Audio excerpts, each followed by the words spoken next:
Session 9, Career Development and Management of Employees. What is career development?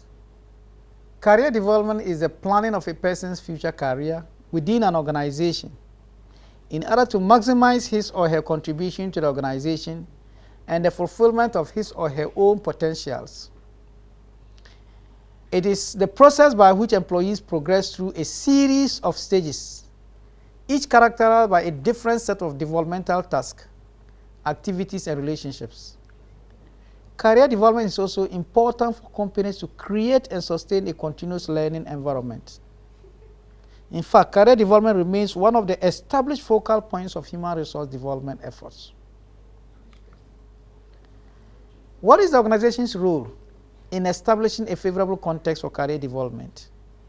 So, management participation.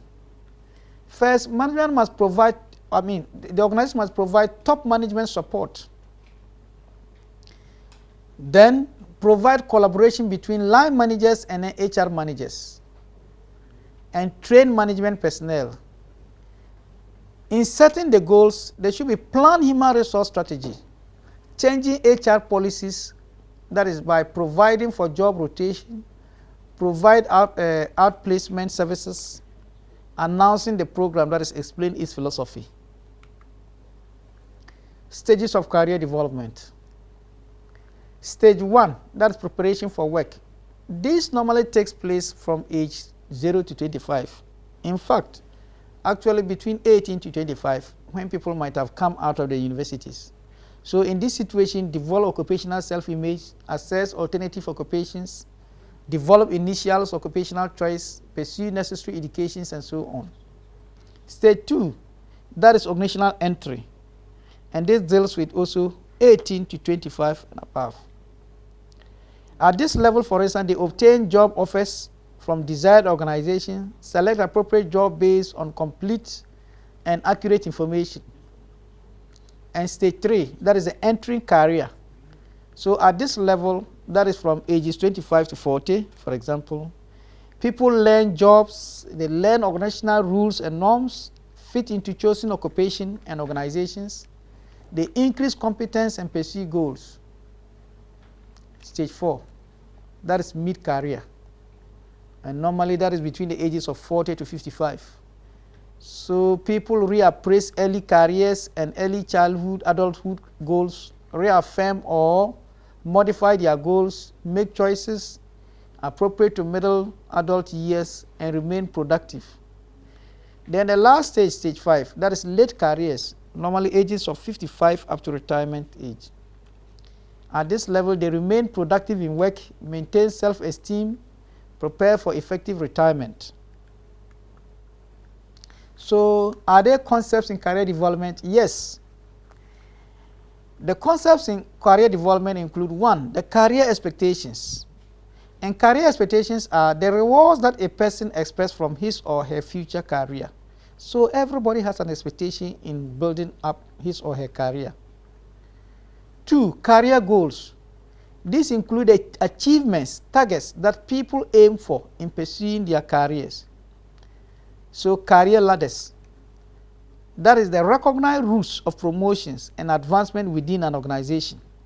So for instance, if you have administrative staff, and then we also have what we call the technical staff. So the ladder through which administrative staff will follow, and then the ladder through which maybe the technical staff will go through.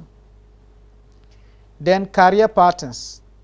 That is the identification of regularities or typical paths through an organization that show up in people's careers. Identifying career opportunities and requirements. First is competency analysis. In competency analysis, we measure 3 basic competencies for each job. 1, know-how. 2, problem solving. 3, accountability. Then job progressions. Job progressions are the hierarchy of jobs a new employee might experience, ranging from a starting job to jobs that require more knowledge or skills. Then career paths. These include lines of advancement in an occupational field within an organization. So career management. we've talked about career development. Now, career management. Career management is the process through which employees first become aware of their own interests, values, strengths, and weaknesses. 2, they obtain information about jobs, opportunities within the company. 3, they identify career goals. 4, they establish action plans to achieve the career goals.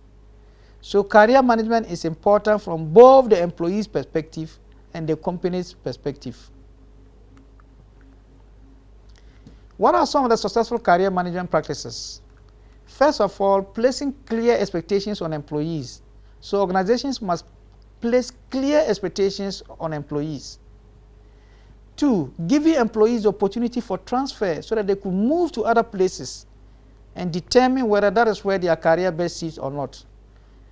3, providing a clear and thorough succession plan. Once succession plans are clearly given, people can build on better career management practices or develop their careers better.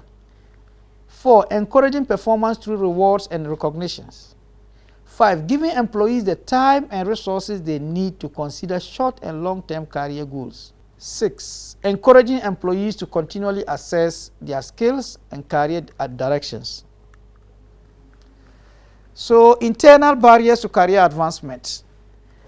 Normally, within organizations, when there's a lack of time, budgets, resources for employees to plan their careers and to undertake training and development, then there is no career advancement, or there's probably no career advancement.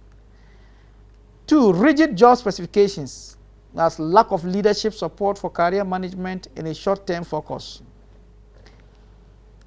3, lack of career opportunities and pathways within the organizations for employment. When there are just absence of opportunities, people just come to work and all what they do is to work throughout without knowing or detecting whether there are other opportunities for them and pathway to go through. Mentoring has an aspect of career development. So mentors, who are they? These are executives who coach, advise, and encourage individuals of lesser rank. Mentoring functions. Functions concerned with the career advancement and psychological aspects of the person being mentored. E-mentoring. This brings experienced business professionals together with individuals needing counseling. How do we form a mentoring relationship? First of all, a good mentoring relationship is formed when we research the mentor's background.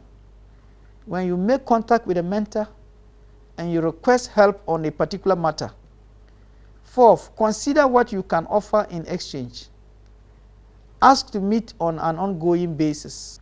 Developing a diverse talent pool within the organizations. This can be done by what? First, recruiting of women. So that is the growth of women in the workplace.